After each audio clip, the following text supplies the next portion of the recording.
Okay. Are you ready to get to the Yeah, Fanatic? yeah, I'm ready. Yeah, I'm looking at this as well. I'm ready. Let's do this. Let's do it. Do it. It's gonna be great. Yeah. Okay. Let me pull up a clip from the stalker thriller The Fanatic with John Travolta and directed by Fred Durst, and we'll be right back with a review. Hey, Aaron. Chocolate mousse. I can't talk too long. I gotta poo. Oh. You wanna know what's new with me? You got Martin Sheen's autograph on my Badlands poster. Nope. I'm going to a party tonight with Hunter Dunbar. Really? Yep. Hunter Dunbar? Yep. How'd that happen? I got invited to the cast and crew party of the Friday Night Killer.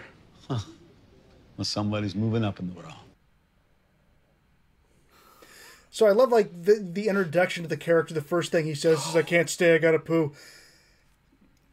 You know what? I'll get into that in a second. You know what? I'll actually start out by saying like a couple of positive things about this.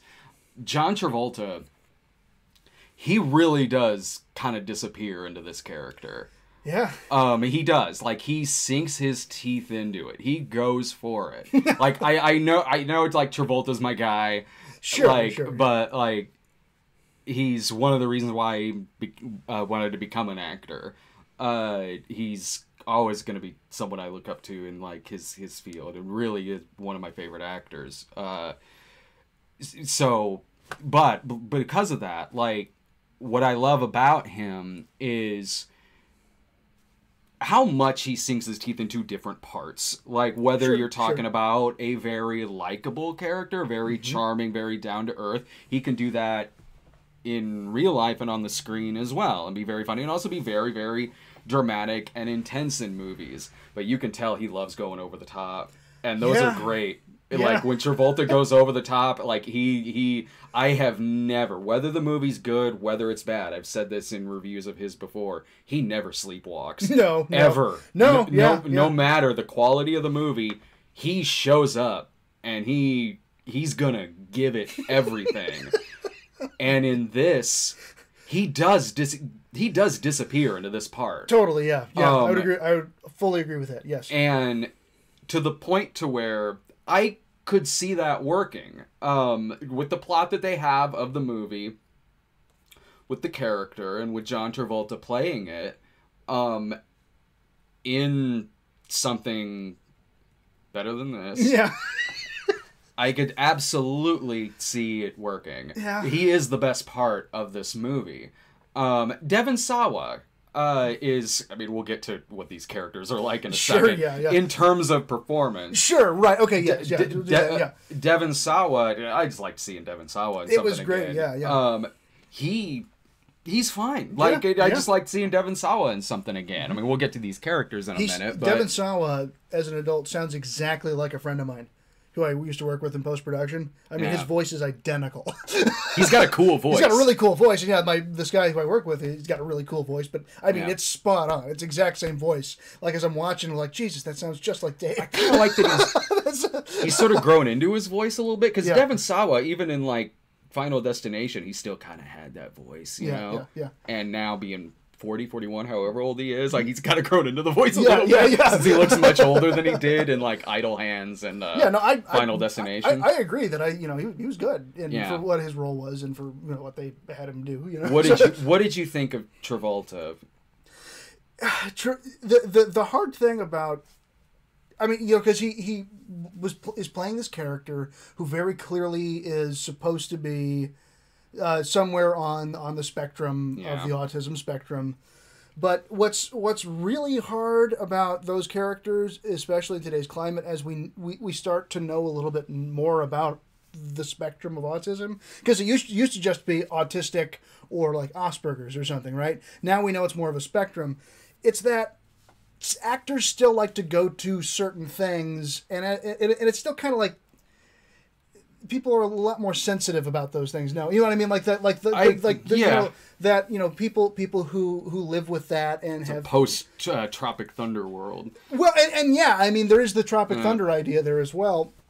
That it's, I mean, he totally commits to the socially awkward part. I mean, he's got the tics, like the movement tics and other things that are associated with those type of disorders.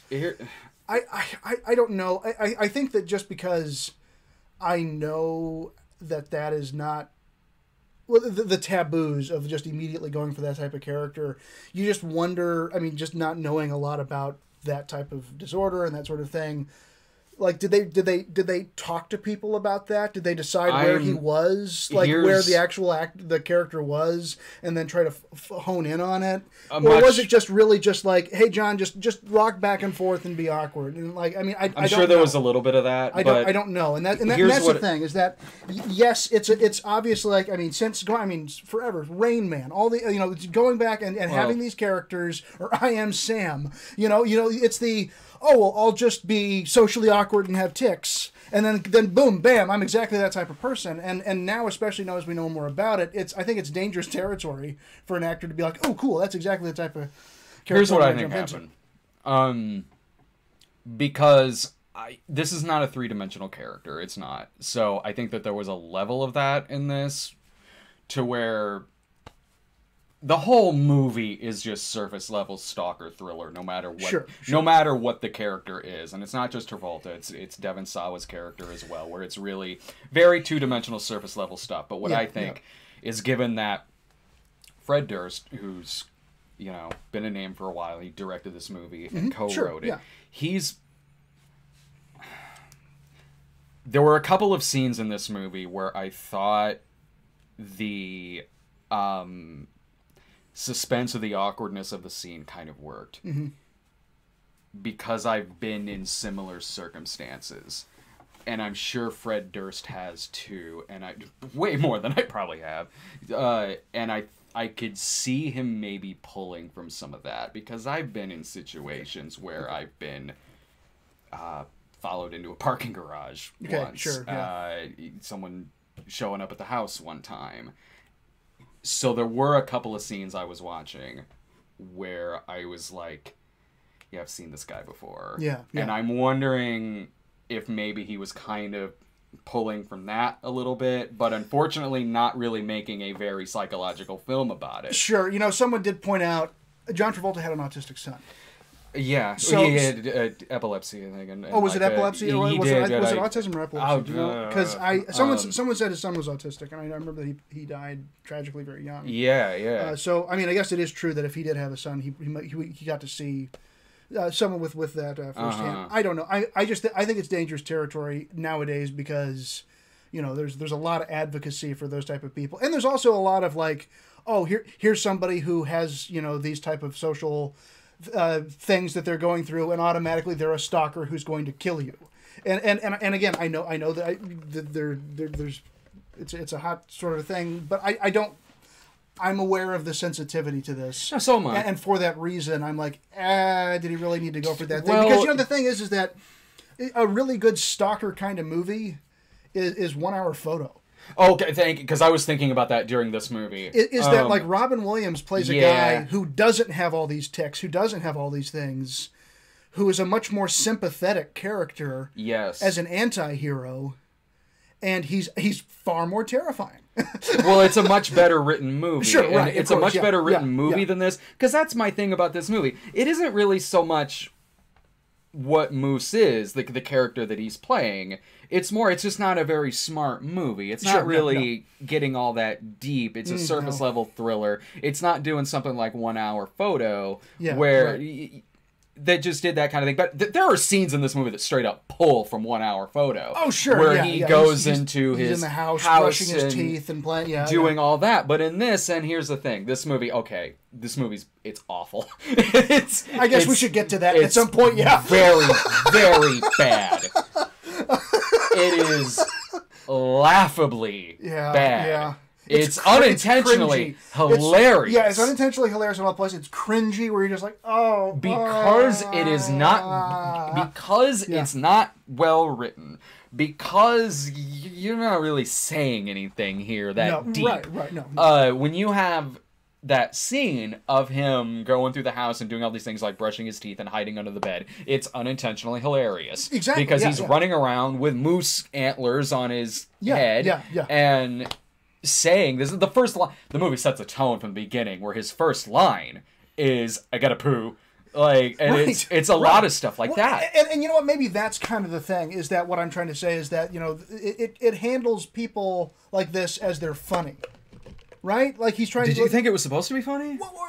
Or like sad or pathetic. I don't know. And maybe that's the thing. I don't know how it was trying to handle these people. Because if like I don't know. And I don't know who I was supposed to root for. Yo, me neither. You know, like, that's a huge thing that I wanted to get into, was that I didn't know who I was supposed to root for. Well, before that, like, you hit on one thing that's really important, which is this is sold as a straight thriller. Yes. And a lot of it, I was watching it going... Maybe if you made this as a dark comedy, that would be one thing. Sure, right. I'm not saying the reviews would have been better, but maybe a little, because this is presented as being just straight, and it's...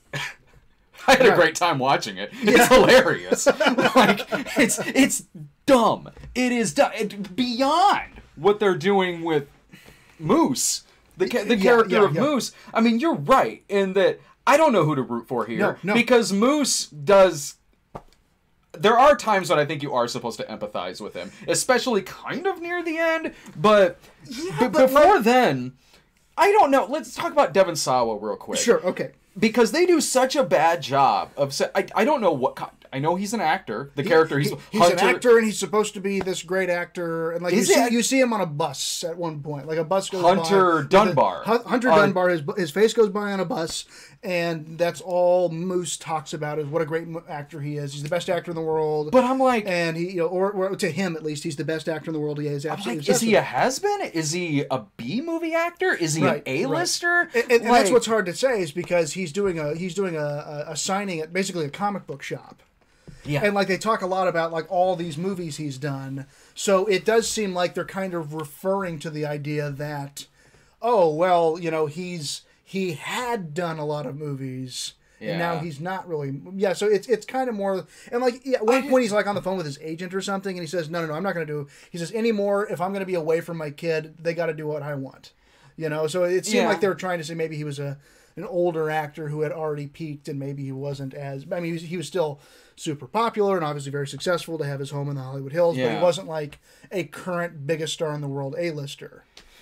I don't even know you know, what he likes about the actor other than he likes him. Like, that's all you need. That's all it said. Yeah, he loves this actor, and that's it. He just likes this actor, right? Like, and stalks him and follows him around and loves his movies and everything. But I don't know what. Beyond that, I don't know. It flashes back to when he's a kid and he's just watching Night of the Living Dead, because that's the only public domain movie that these movies use. We made fun of that in another Cinema Snob movie. When you need a public domain movie, apparently these people think Night of the Living Dead is the only one. Right. Throw out Messiah of Evil, somebody. So yeah, like, that's like the flashback that they have in this movie. Right. But everyone in this movie is so stupid.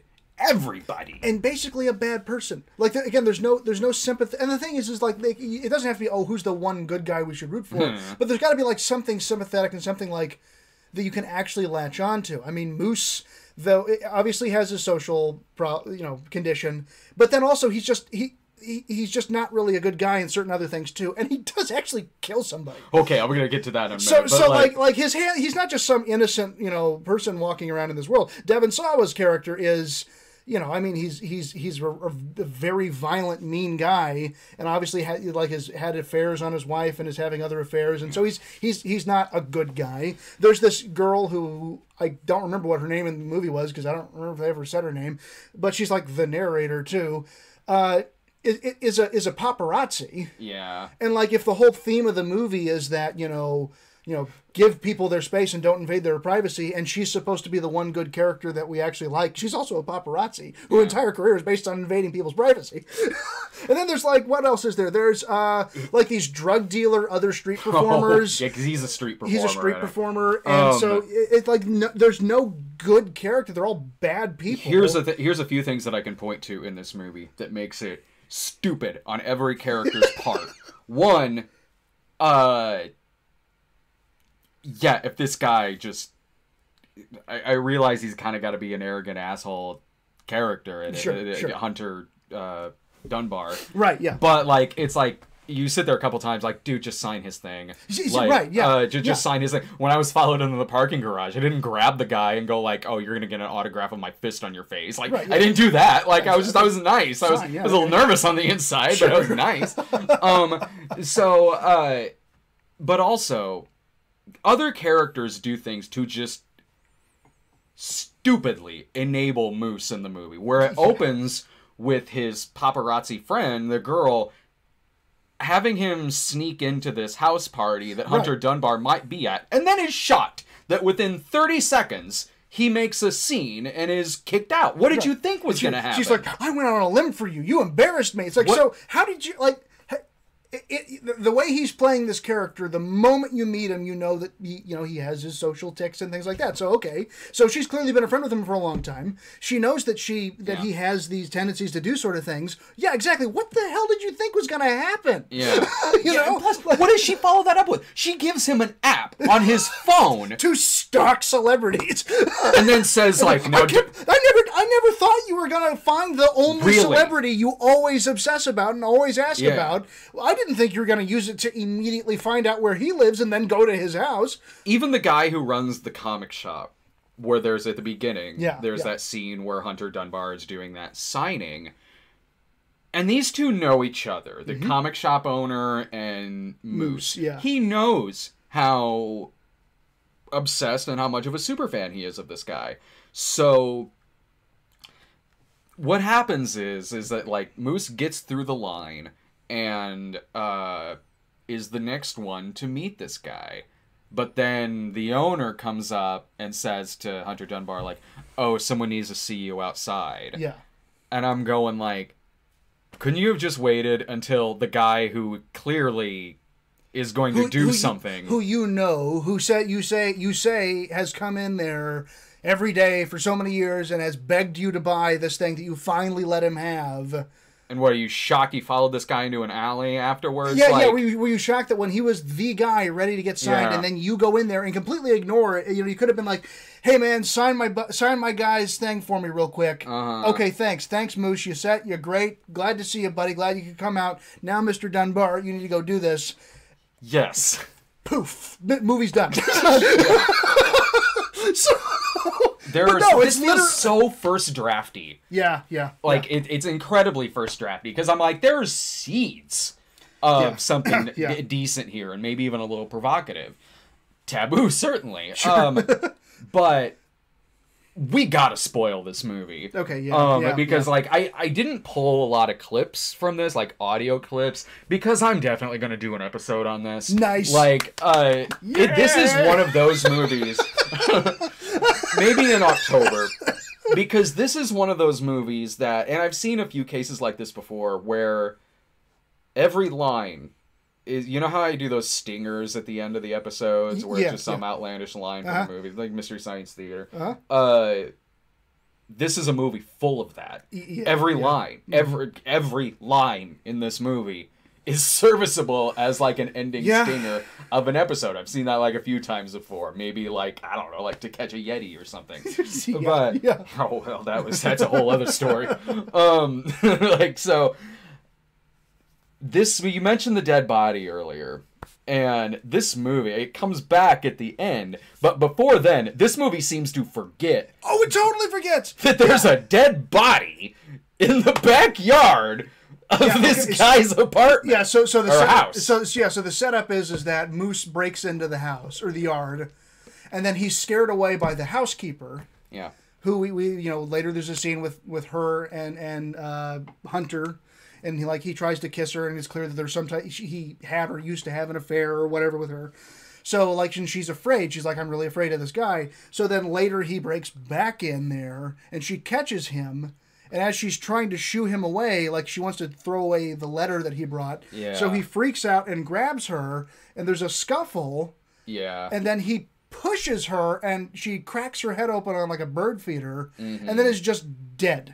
Yeah! It's not like, oh, ow, you hurt me. She's just dead. And again, in the unintentionally funny, Moose just starts going, oh, that's a nosebleed. You're going to need to clean up your nosebleed. Okay, well, that's going to hurt. Okay, bye. And then goes inside and starts playing with antlers. And then he goes inside and starts playing. And then later, the movie just goes on from there. And for like half of it. Yeah, for like half the movie. And like, you know, the other characters come into that house and out of that house, and it's never like, yeah, hey, there's a body in your backyard there, bro. You know, it's just... and it's not like... body, bro. He didn't hide it. It's just like, she just is just dead there. He abducts, so you've seen this in the trailer where he has Hunter tied up and he comes in as Jason Voorhees to fake kill him. But then, like... I want to get to how this movie ends, so to just sum this part up really, really quick, he breaks free, he gets free, and gets really violent on John Travolta. Amazingly violent.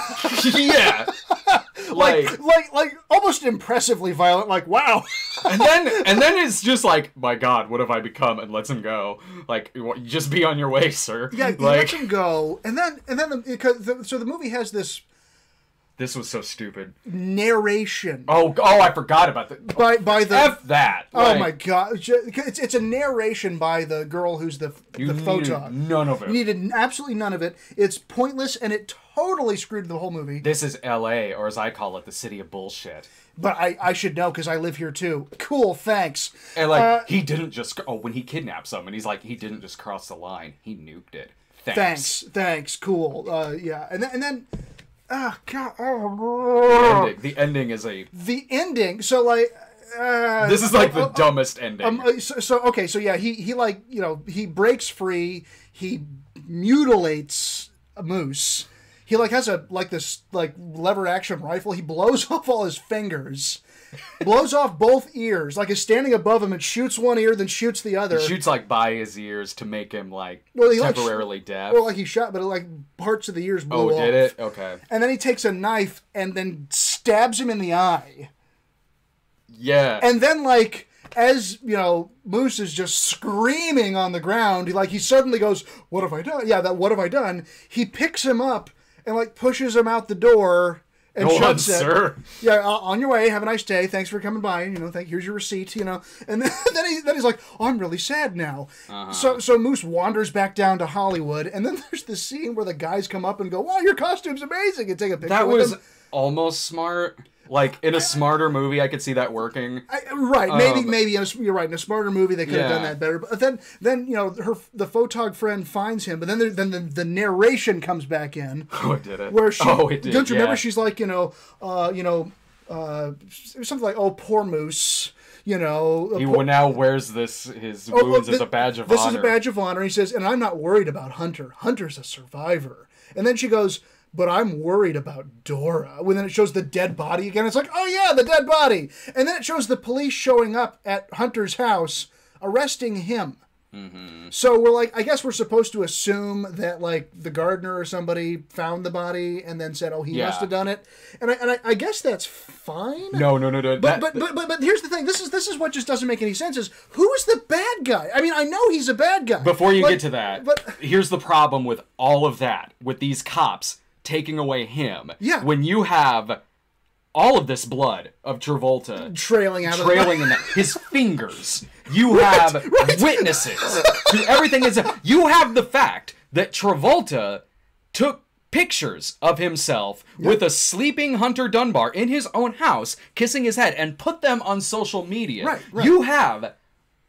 These are the dumbest cops in the world, if you just assume Hunter Dunbar killed this person. Of course, yeah, and yeah, it's the maybe they showed up and maybe they take him out then, but immediately after 5 minutes of investigation, like, oh wait, he totally didn't do any of this. Yeah. But the movie wants you to think, oh, he's gonna get his. But why? I mean, okay, so he's an asshole, sure. Yeah. Like he's mean to his fans. And like he's obviously had an affair and like a bad relationship with his ex-wife, though he is trying to be a good dad. I mean, you know, like... Oh, yeah, he teaches his kid about Limp Bizkit in one scene. That's right. Hey, son, let's listen to some Limp Bizkit. I wonder how they got the rights to that. But like, so like, I mean, he's certainly not like a good guy, but is he like deserving to go down for murder? Hell no. No. No. Especially because it's so stupid. No, he would never be arrested for this. No. He would, that afternoon, Moose would be arrested. Oh, totally. They just, yeah. I mean, he'd say, they'd come and say, "Mr. Dunbar, are you okay?" He says, "Yeah, I was attacked by a fan. He tied me up. You can see the evidence everywhere. Those are his fingers. You can see the ropes." And they said, "Well, we found a dead body in your backyard." And you go, "Oh my God, my housekeeper." Yeah. And they wouldn't be like, "You're under arrest, you bastard. How dare you?" Dumb. Just be, you know, it's like, oh, so we're like, so I guess Moose is a hero. Mm-hmm. You know, because then like there's these like chalk drawings that happen. It ends with him being like, it had nothing to do with anything. Like it's him with like a pirate hook and an eye patch, and the photographer girl with like angel wings. It's like, yay, she saved him. He straight up murdered that girl. Mm-hmm. Like there's actually only one murder, like death in the whole film, and it's this poor housekeeper. Yeah. Who he scared the hell out of, and he started attacking her, and then he murders her. Moose is a murderer, and we're just totally be like, oh, that Moose. It would be like the cops go into in 94 if the cops go into like OJ's mansion and then arrest Kato. Oh, poor Kato. I actually had a chance to see this at Wizard World. I love seeing this in the theater. Yeah, this would have been fun to watch with other people. Yeah, I kind of love this movie. It's a trip because it is like it is cringe, like it's cringy through so much of this character, and it's the stupidity of why did they let him do that? You know, so much of the why is this? I mean, it's a cynical like type of L.A. everybody's an asshole kind of movie. Yeah. And like man, so I loved watching it. It says it's 88 minutes. It's not. It's like 80 minutes. The last 8 minutes are end credits going really slow. It's true. I kept tapping the thing to see how much longer. Not me. I wanted it to go even longer. And I was like, oh my God, there's still 15 minutes of this movie left. No. I was like, oh man, there's only 15 minutes left. This is hilarious. This is the best comedy I've seen all year. I laughed my ass off at it. Like. Okay, so maybe she did attack him first, but she was defending her property. He broke into her property and then murdered her. Yeah. So it doesn't matter who. Yeah, it is just like, so I get it. Like, yeah, Hunter's not a good guy. Cool. But, like, for all whatever sympathies you might have for, just being this poor guy who just likes movies, he still straight up murdered somebody. He's dangerous. There's way smarter movies that are in the category of this outside of just a stalker thriller. Sure, like 1 Hour Photo has some parallels with this. Also a movie with Dennis Christopher from 80 or 81 called Fade to Black about a crazy movie fan who starts dressing as movie characters and does some crazy. It's a really underrated movie. That's. It does it way better than this film does. But again, like this is one of those movies where you're gonna get a lot of laughs out of this, man. Like, and it's sad too because it's like with a smarter movie, a better script, better direction, everything. Travolta really does throw himself into this character, like he does. I think if they really would have actually made Moose sympathetic, like really, not just made him three-dimensional. Made him a three-dimensional character, not just this guy's got problems. He's not neurotypical, type of person. Like that's the thing that's supposed to make him sympathetic is that he's just not neurotypical. But like, it's got to be more than that. Like I mean, you gotta. I mean, in screenwriting, it's save the cat. Like it's save the cat. He at no point does he ever save a cat. And of course I don't mean literally save a cat, but it's the point of idea of that he does something that you're like, okay, you know what? Maybe he's a little awkward. Maybe he's got this obsession with this thing, but you know what? I can get behind him, and I want to root for him. Never happens, other than I got a poo, and I guess maybe that's it. I don't know. I mean, there's the opposite of that too, which is like, if this isn't a term, it should be, which is boil the rabbit, where if you whatever sympathies you might have had for somebody changes once they boil a rabbit. Well, and like I mean, that's like 1 Hour Photo. Yeah.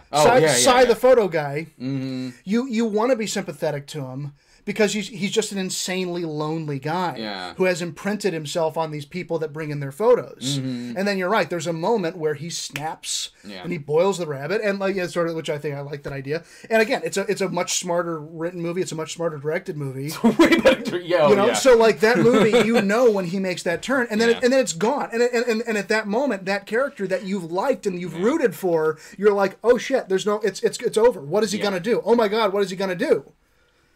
And that's a way better way to move a movie. I mean, I'll probably be watching this again because Laura really wants to see it. But I want that next great Travolta movie. I know. Yeah, this movie is it's a fun watch for the wrong reasons, but I want that next great one, man. I mean on TV, the American Crime Story was great. And then he was great at it. I was all right with The Poison Rose. That came out earlier this year. It's not great, but like it's a serviceable rental. It's way better than Trading Pain, the NASCAR movie he did. This was better than that.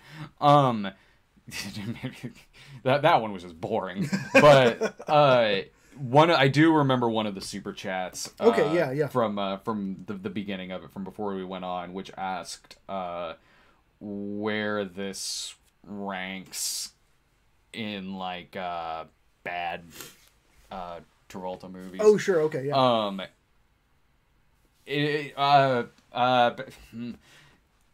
How over the top he is and everything in this, it's like you could probably do this as a double feature with Battlefield Earth, but Battlefield Earth's more ambitious than this. Sure, yeah, right. And to compare it to, because Laura asked me about it compared to Gotti, and Gotti's not good, but that's more in the fault of like editing and even a couple bits of casting. That's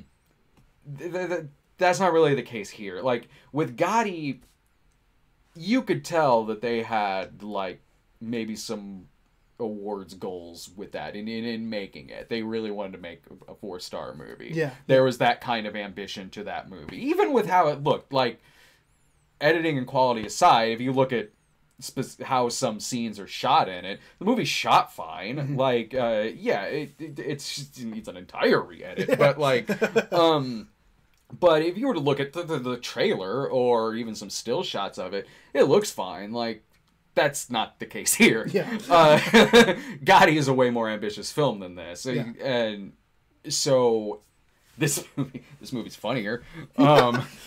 It's way funnier, but I also do kind of love Gotti too. But this one's thoroughly more funny. So yeah, it's any of those are of the bad Travolta movies. Even in the bad ones, I still love him in them. Like this, Battlefield Earth, Gotti are way easier to watch than like Trading Paint. Sure. Which is not a fun sit like at all. At all. That was kind of rough. Watch me and Laura's review. So I again, I hope that next one's great, man. Yeah. I do. Yeah, it's true. You love Travolta, but like it's just not had great. I got to meet him because of the. Speaking of being a fan, waiting in line to meet a celebrity. One good thing about this movie was like he was hitting a lot of different conventions, sometimes multiple ones in the same weekend. Like he went all out on promoting this and everything, and was very engaging with fans, and was really hitting the con circuit and being very active on his Instagram and everything. So I did get to meet him That's cool. Briefly, of course, sure, but like I didn't follow him into an alley and shit. And like this time, I didn't do it this next time. Totally. That's because the con owner didn't come up to him and be like, "Oh, sir, we need you outside." Right. What? No. which I mean, it's like even like thinking about those cons. Even thinking about the cons, like just that scene, it just you pay those people to be there. You know, you pay the guy to show up to sign things Yeah. so that you draw people into your store. Yeah. You would never, under any circumstances, even if his wife rolled up, go say, "Sir, could you step outside and take this Yeah. real quick?" Even though I've got a line of people still here that are, you know, like, "Hey, sorry, folks, that he's gonna go. You know, thanks for coming to my shop, but I'm not gonna keep him here because I'm an asshole." Yeah. No, they never do something like that. Anyway, just stupid stuff. So definitely watch this movie. Yeah, it's oh man. It's on demand. It was in a few theaters a couple weekends ago, but it hit on demand this weekend. That was how we saw it.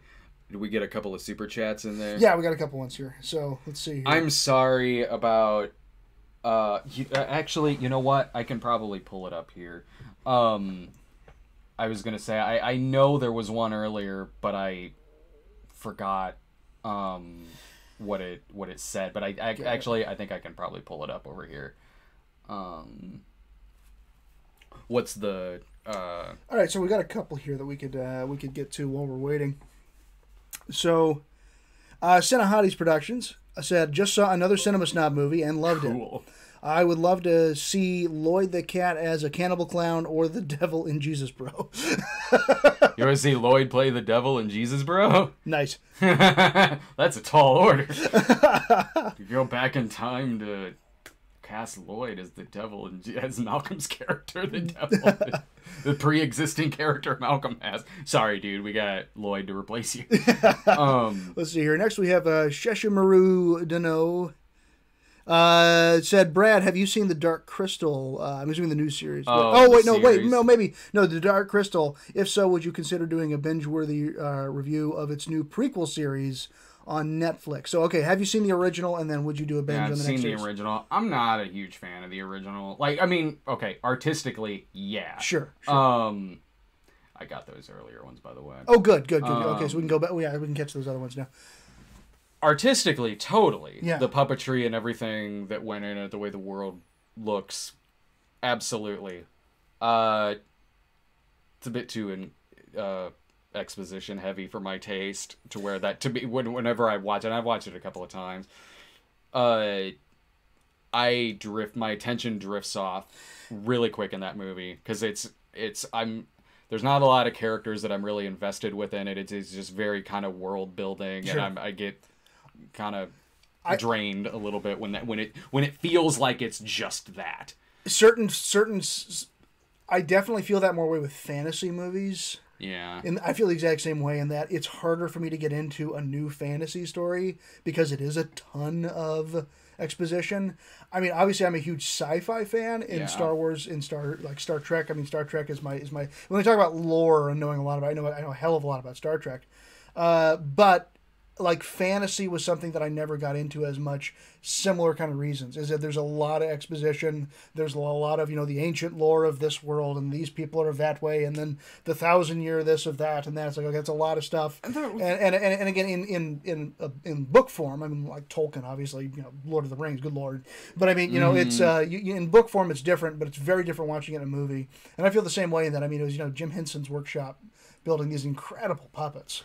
I've seen it several times, but it's not like on my go-to list of like my top favorite things. Laura loves it. She's way more into it than I am. But it's the ones that I like as far as movies that kind of that era with fantasy movies, like Labyrinth, I like better. Sure. Willow, because there's just better characters to carry through the story. Whether you're talking about Jareth in Labyrinth, or Mad Mardigan and Willow, and a lot of really quotable characters in that movie. Yeah. I don't really have that with Dark Crystal. Sure, yeah, I can see that. Yeah, totally. And as far as the series goes, I haven't seen it. I probably won't do a binge watch on it, because now I'm more so... no one really cared when I did Stranger Things season 3. So now I kind of want to focus on doing that kind of show with more complete series, I did with Big Bang Theory. But I mean, Laura's a big fan of the Dark Crystal, and so she's watched the series, and she really likes it a lot. And I've seen over on Double Toasted, Corey and Chris Herman reviewed it. they really liked it a lot, and they like the movie more than I do. Laura, same. So it seems to gather that if you're a huge fan of the movie, you'll be into the show. I don't know if that's the case if you're not, if you don't really have that kind of love for the movie. Yeah. I don't know if the show works for people who are like that, so I don't know if I would like it or not. Sure. But I mean, even Laura wants to watch it with me, so I'll give it a shot. Sure, totally. Sure. Once that Star Wars is fantasy, touche. So it counts. What? As sci-fi. I know it's totally sci-fi, but it's also space wizards. So you got me. You got me. Mm-hmm. I agree. So. All right, next one. Steven Dorff's comeback said, "Would you be willing to do a Cinema Snob episode on Cecil B. Demented? You could do it in a John Waters theme month." Oh yeah, That's a good idea. I did Pink Flamingos a while ago. I hope that actually is Steven Dorff. Yeah, hey, I love Steven Dorff. I know, right? I don't know if I would do that. I kind of like that movie. I only saw it when it first came out. I remember being pretty entertained by that. They had like tattoos of like exploitation directors on their arms. And like, I don't know if I'd do it as an episode, but I mean, if it got recommended, if it was one of like the Patreon suggested reviews, I would do like a, live review on it. There's other John Waters movies I would do before that one. I've got the one from earlier. Oh, great, cool. Oh boy. I'm sorry you had to repeat the question. I thought that question looked familiar. He asked it earlier. Oh. I mean, thanks for the double donation. I'm sorry. You had to do that. Yeah. One dude retracted, but thanks for the $2. Mm-hmm. This is a good question. Eclectic Inui. Hey, Brad. When you provide the voice of the dog in a film being reviewed on The Snob, is the voice based on something? Oh, that's when I kind of talk like this. Yeah, that's the voice that I gave, not off of any, like, movie thing specifically, but, like, that's the voice that I gave, like, Laura's dog, Lucy, and Dave and Sarah's dog, Stanley. Like, I'll just be Stanley will be, what kind of dog is Stanley? I'm not sure. Right, yeah. These big, like, kind of dopey dog, lovable as hell. But like he'll be in his kennel in the other room, and I'll be just sitting there like, I have a kennel which has no bones. Like, Sarah will be sitting there like, thanks for that, Brad. This is great. The hell. When we were doing that scene in the kitchen with her and Bianca in Disco. Mm-hmm. It was like the last line of that scene. We had to redo it so many times because Stanley kept making noise. It just comes from that. I didn't base it on it. They just kind of look and feel like they'd have that voice. That's like, there's a dumb dog voice. Like, it just looks like some dogs should sound like that. That was the last one of... okay, so we have a... I think. Let me double check. Oh, Jane Roberts. This is a good question. Have you ever seen the movie Real Men? Love you. Yeah, I remember liking that. That was the one from it was like 87. It was James Belushi and John Ritter, where it was like they were, man, it's been a while since I've seen this, but they were like tasked with negotiating a deal with aliens or something. 80s comedy. Yeah, I remember liking that. I haven't seen it in a long time. That was back, like, I know a lot of people make fun of James Belushi now because of that sitcom and some things that he did, but that's the Jim Belushi years. In the 80s, when it was James Belushi, he did some awesome movies in the 80s. Like, there was Red Heat with him and Arnold. That was cool. I love K-9. Like, K-9 is of the dog movies, of that kind of cop dog movies. That one was my favorite. Yeah. Like, they went to some brutal places in that movie. Like, he just goes into a party at one point. James Belushi does, and just puts his gun in the villain's face because he found out the guy's kidnapped his wife, and like you feel it, he's gonna blow this guy's head off. And then at the end, spoiler for this movie, at the end when the bad guy Kevin Tighe is running towards his helicopter, Jerry Lee the dog this is on the beach and at night, and Jerry Lee the dog is chasing after the bad guy. Bad guy turns around, shoots the dog like in the arm, and then James Belushi like goes towards the dog, and as the bad guy's running, empties his whole clip into the guy's back, like while screaming. Like, it's pretty badass, honestly. That's an underrated movie. Yeah. He did this movie called The Principal, where it's him and Lou Gossett Jr., where James Belushi plays the principal, where he's taking on this gang inside this like tough high school. It's kind of like the movie The Substitute they did in the 90s with Tom Berenger. I like the 80s James Belushi movies. I should watch Real Men again sometime. Nice. All right, any others that we missed on that? No. Oh, the one from earlier was like a movie or sequel idea, Lloyd versus Pennywise. Oh, gotcha. Okay, Stephen Otten, thank you very much. So then the one I see here was Cindy Hottie's Productions again. Said, this one's for me. What happened behind the scenes during Sharknado 6 to make it feel so messy because it didn't feel complete? Hashtag. Well, that's a you question. That is it. Hashtag Trident Guy rules. Damn right. Okay, yeah. All right. Wow. So what all happened behind the scenes on Sharknado 6? Those movies got more and more ambitious as far as what they wanted to do, but the budgets never really could get to the point of following that ambition. So I think that the easiest way to say like what happened with a movie like that and why certain things didn't feel complete. I mean, I imagine you're probably. I mean, story-wise, I can see where a lot of that came in, but like also really with like visual effects, like the visual effects did not feel fully cooked, and a lot of that comes down to those movies were shot in January, February, and then they were edited through the spring, and then finalized mid to late summer for like a late July, August release. Mm-hmm. So that's less than a 1-year turnaround on a movie. And you think about a movie that's a Marvel movie or something like that. I mean, they have a hell of a lot of time to do all their effects works and their shoot the movie and do their green screen stuff.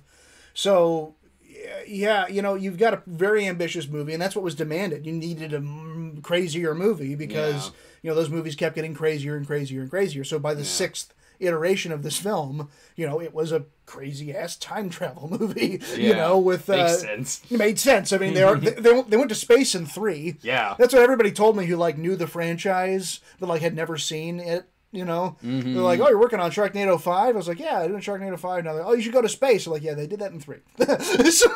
so they already did space in 3. So 2 years ago. Yeah, it's so 2 years ago. So what happened? On 6. I mean, a lot of the best thing to say is that we didn't lock picture on the film, which is when technically visual effects don't start until you lock picture, and lock picture means there's no more changes going to be made to the edit. So, and like, obviously the visual effects aren't really done, so we do things called previses, or just like, I, as the editor, create a very easy little visual effect. It's nowhere near, like, something you would see on a final product, but at least to get the idea across to, one, the producers who are going to watch it and they want to know what's happening, and then 2, also letting the visual effects artists know that this is supposed to happen and these things go that way, right? Yeah. Like, that's all it needs to be. So, that and just the general edit of the film didn't really finish until like 4 weeks before the movie aired. Oh, yeah. Okay? Mm-hmm. So, and there's a lot of reasons for that. They had to do reshoots going way up till late in the movie. You've got to run it through, the producers there at the production company. Then you also have to run it through the network as well. Like, they all get a chance to do notes. So, it took a lot to do that, and because of, it's a crazy movie. It's a crazy friggin' movie. I mean, they start out with dinosaurs, then they go to medieval, and then they have, and there was... It's like a Transformers movie, kind of. Well, yeah, and what's, you have to immediately jump into something like this knowing that, okay, it's crazy, and like, you just go with it. You're there for 6. Yeah, you're there for 6, you just go with it, but us making the movie... It had a script, and the script had been rewritten, several times, and a lot of good people were there working, trying to go. But as you film it, and certain things couldn't be filmed, or certain things didn't turn out the way you wanted to, so you had to adapt. But you have to both. It's both Keith Ward. It's sci-fi and fantasy. He's the one who called me out earlier about Star Wars. So. Say that about Sharknado 6? Excuse me. Yeah, exactly. Both sci-fi and fantasy. Yeah, exactly. Yeah, it's documentary. It's a documentary. Yeah, exactly. No, but it's no. There were a lot of reasons that we were trying to, and I've said this before on certain things. Even for a silly movie about time traveling tornadoes with sharks. Yeah. The reason why the characters are doing what they do and what motivates them to go from A to B has to make sense. Yeah. Right? It can't just be, well, now we're in medieval times. Okay, let's fight stuff and then move on. Otherwise, it's the Fanatic. Otherwise, it's the Fanatic. No, It's like, we're here because I want to do this. Mm-hmm. And this is in my way, and I'm going to get through it. And it doesn't matter what it is. It can be a dinosaur. It can be a medieval shark. It can be a futuristic flying robo-shark. It doesn't matter. I have a goal, and we're going to get through there. Yeah. So there was a lot of re-edits to make sure that goal, that through line, was made to really stand out. Yeah. Whether or not we succeeded in that, I'll let you decide. But that's for the courts to decide. That's for the courts to decide. But as far as the visual effects, I've praised them many, many times before, and I don't think they get enough praise because a lot of people look at the finished product and they go, "These VFX suck." And well, the first people to tell you that will be the effects artists themselves. They had a month. Now, they started working on certain shots early because they just had to. Yeah. But that movie had close to 1,000 visual effects shots, maybe more. Mm-hmm. And just for reference, because obviously, Avengers Endgame is going to have way more, but a comparable amount of shots was Doctor Strange. Doctor Strange had 1,100 visual effects shots. Okay. Because that movie had come out recently enough. Yeah. And so we were thinking about when we actually got the final total. It was wow, that's a lot of shots. But Marvel has thousands of visual effects artists at multiple different companies around the world and millions of dollars. Mm-hmm. Right? Yeah. So we're making a sci-fi movie for the Sci-Fi Channel. We've got dozens of artists. Yeah. And thousands of dollars. How many VFX shots did another Cinema Snob movie have? Okay, another Cinema Snob movie had 214 visual effect shots. It's way more than Disco had. That's a hell of a lot of visual effect shots. And the thing is that that was you working on. That was just me. I did all the visual effect shots for another Cinema Snob movie, so they were obviously much more. Yeah. They're easier shots. It was obviously a lot of the stuff we were driving in cars, but.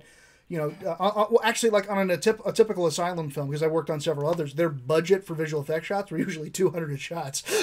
Or usually what? 200 shots. Oh, okay. So, I thought you said their budget was $200. $200. Well, really? Maybe. No, they budgeted how many visual effects shots. As in, when you're making the edit and you're doing the movie, because when I'm doing the edit with the director, usually my first time, then the director will find. We go through and then we will actually call out visual effect shots. Mm-hmm. So by that, what I mean is that they're telling us, you can't call out more than 200. Yeah. So make them count. So in our friggin' road trip movie, I have more visual effect shots than something like Mega Shark versus Crocosaurus. That's a classic. Classic, yes. Anyway, I did see that one. That was the Jaleel White one. Okay, so there was one more that just popped in, so we'll grab it real quick. Which did you enjoy more? I prefer the 1990 miniseries. It had more characters. The new one is more like a generic horror movie. I didn't think it was a generic horror movie. I've seen generic horror movies this year. No. They butcher that kid in the Funhouse. Yeah. I like part one of the miniseries a little better than part one. Both of them I liked a lot. I like part one of the miniseries better than I like part one of the newer one. Yeah. But I did like this part two better than the part two of the miniseries.